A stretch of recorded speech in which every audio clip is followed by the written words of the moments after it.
A former staffer for the right-wing organization Project Veritas is suing the organization and putting forward some pretty serious allegations against the group, especially its leader, James O'Keefe.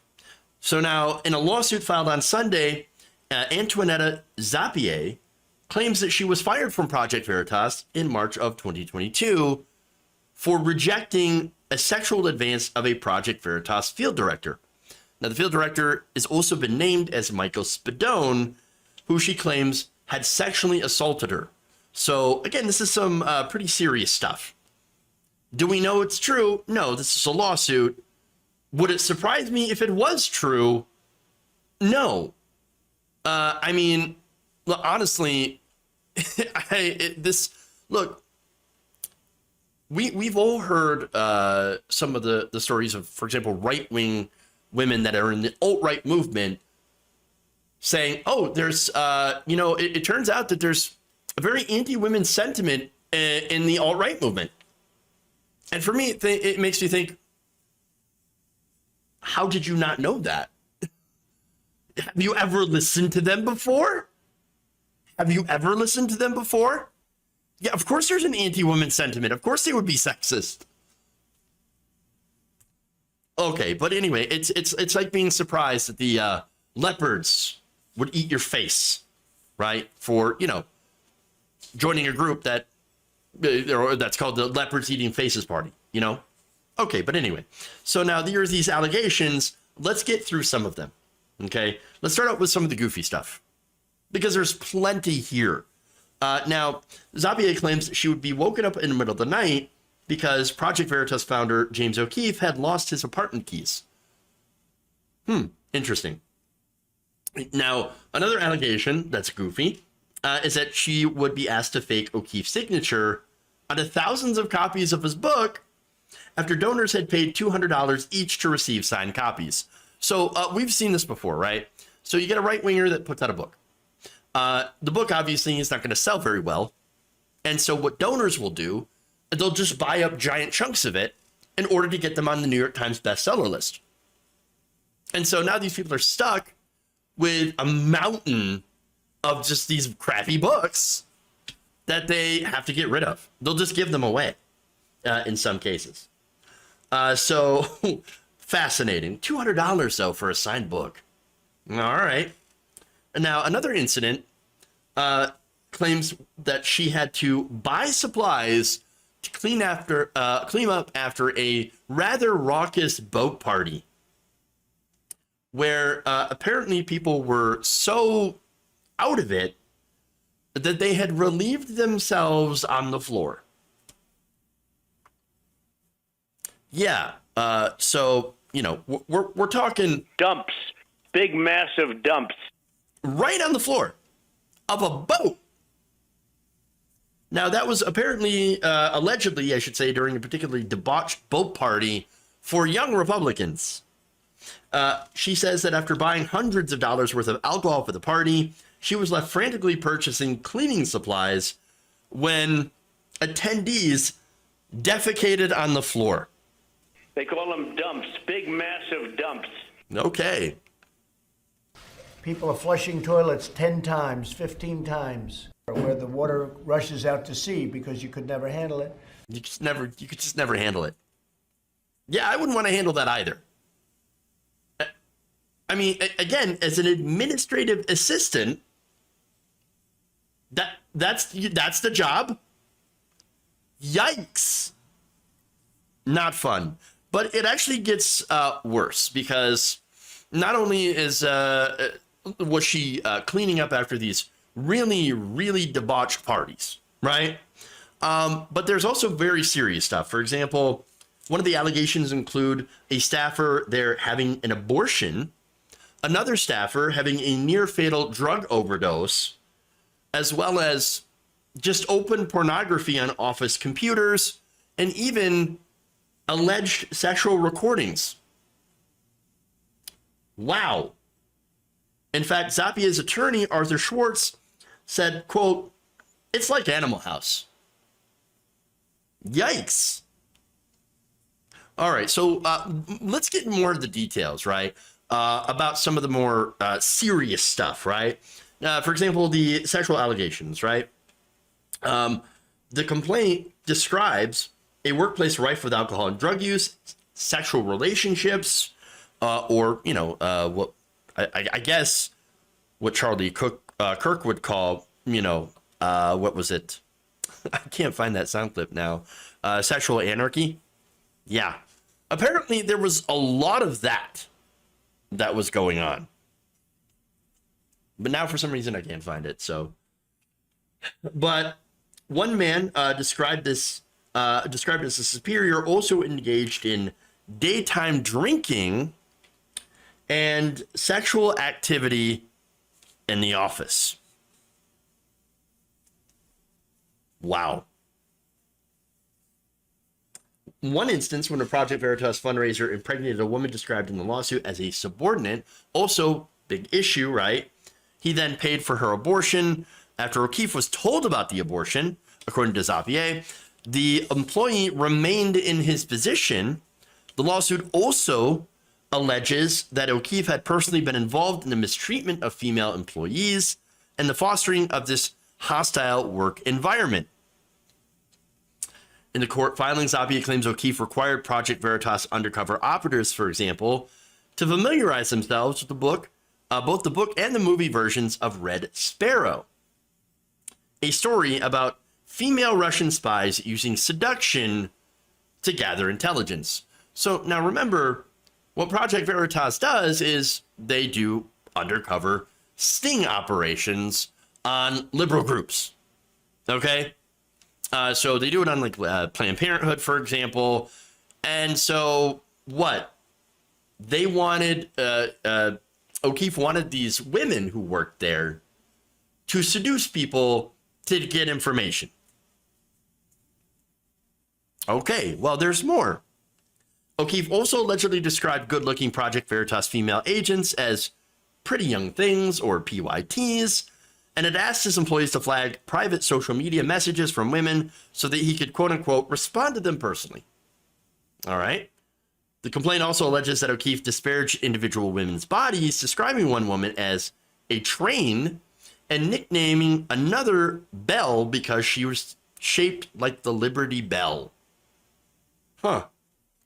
And in one of the lawsuit's more startling allegations, Zapier claims that O'Keefe had secretly recorded phone calls with his then girlfriend, another conservative media personality. O'Keefe then was alleged to have shared the recordings with other Project Veritas employees, even though the audio files featured O'Keefe and the woman discussing sexual activities. Huh. Wow. Now, on the pornography charges, or allegations, I should say, apparently porn had appeared on the Project Veritas office quite a bit, sometimes accidentally. The lawsuit claims O'Keefe once inadvertently played a pornographic video in front of roughly 75 staffers during a presentation. I mean, who hasn't done that before? I mean, you're doing a presentation and suddenly you flip to the wrong slide and then, oops, oh, you've got some porn. No, that's never happened to me before. That's ridiculous. Oh, my God. Now, also, she had claimed that she had seen pornography on O'Keefe's computer, another incident when she had entered his office to put something on his desk. Well, apparently you should not have been going into his office then. Now, porn at Project Veritas was also apparently a point of dispute between the parties, even before the lawsuit was filed. In a main email to Project Veritas lawyer later released by the group, Schwartz, Zapier's attorney, wrote that he has witnesses to James O'Keefe watching porn in his office with the door open. Great, of course. Now, look, there's no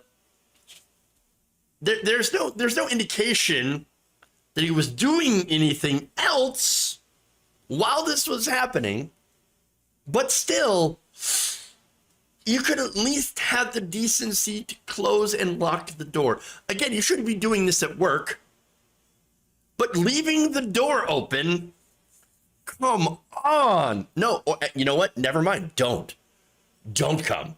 Don't come at all. Okay, we're not interested in this. Sexual anarchy. No. Tallywhacker. No. Okay. Look, again, these are all very gross and serious allegations here. Yikes. Okay. But, there's more. The Daily Beast sent Project Veritas a list of these allegations. Instead of addressing them individually, the group replied with a mass email sent to Project Veritas supporters that claims Zappia was fired for unprofessional and inappropriate behavior in the workplace, citing a year-old voicemail recording in which she had spoke dismissively to an aspiring tipster. Right. So now Project Veritas also filed its own lawsuit against her, and in an attempt to discredit her complaint, Project Veritas' statement also pointed to the fact that Schwartz had once worked as a lawyer for Acorn, the group that they had shut down. For no reason. Okay. In fact, the email claims Schwartz is attempting to leverage Zappia's claims to hurt Project Veritas. But there's more. Complicating the fallout over her firing, Zappia's husband once had threatened a Project Veritas staffer with a gun. Jesus Christ. According to the lawsuit, after the staffer insisted on taking a shower at their home while she named a number of Project Veritas employees as witnesses or perpetrators to incidents mentioned in the lawsuit, the Daily Beast was unable to independently confirm these allegations. In her telling, the unusual activities at Project Veritas were not limited to its office in Mamaroneck, New York. She claims that the group, registered as a tax-exempt 501c3 nonprofit with the IRS, had rented a corporate apartment that became a frat house for drinking, sex, marijuana, and parties, with O'Keefe sometimes appearing there himself.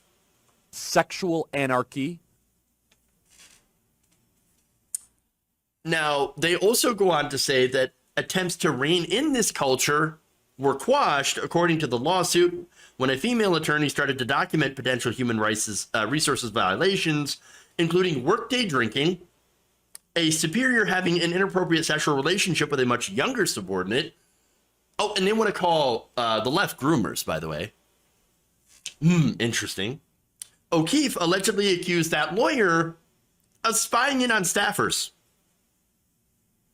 According to Zappia, O'Keefe warned that the news of the lawyer's inquiry would reach the media. The lawyer was then fired. Fired! Gone. O'Keefe replied when confronted with the issues documented by the lawyer, quote, "Human's gonna be human." Oh, well, of course. Well, you know what? That makes it all better. Yeah, everything's fine. Humans are just getting human, Great. Now, the attorney Schwartz had also predicted that the allegations about the inner workings of Project Veritas were only just starting to come out, as if this is not already bad enough, saying the lawsuit could have a snowball effect. Schwartz has also filed a potential class action lawsuit against Project Veritas over wages. Saying, quote, "This was a highly trusted person." So, look, again, this gets me back to what I was saying before. This is somebody who votes for the leopards eating faces, people's faces party, being surprised that a leopard ate her face. I'm not saying that these allegations are not important, right? Or not very significant. I'm just saying that it's not a surprise. That it shouldn't be a surprise to anyone if any of these allegations gets proven true. And we still have to go through that. It still has to go through discovery, which again, this is, part of the lawsuit process. You have to actually get the proof. You have to do discoveries. You have to do depositions. You have to do all of that. That is assuming, of course, Project Veritas doesn't want to settle or won't settle in this case because it is a civil suit.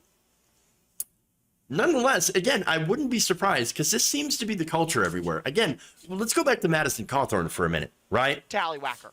This is a guy who was successfully drummed out of Congress because he had talked about Republicans, right wingers, having cocaine and sex parties at Washington, D.C. I told you there's something to that. You know, these people who act so incredibly pious at all times, they don't want to talk about morality. Oh, morality. We're the moral ones. You're the immoral ones. No, we're superior because we are more moral. We're good Christians, right? No, these are the same people that very likely are having cocaine sex parties and crapping on boats. Dumps. Big, massive dumps. I'm saying I think that it is true because it just definitely seems like these are the kinds of people, because we've seen this before. And I'm not going to be surprised to see, if this is true, James O'Keefe running that kind of operation.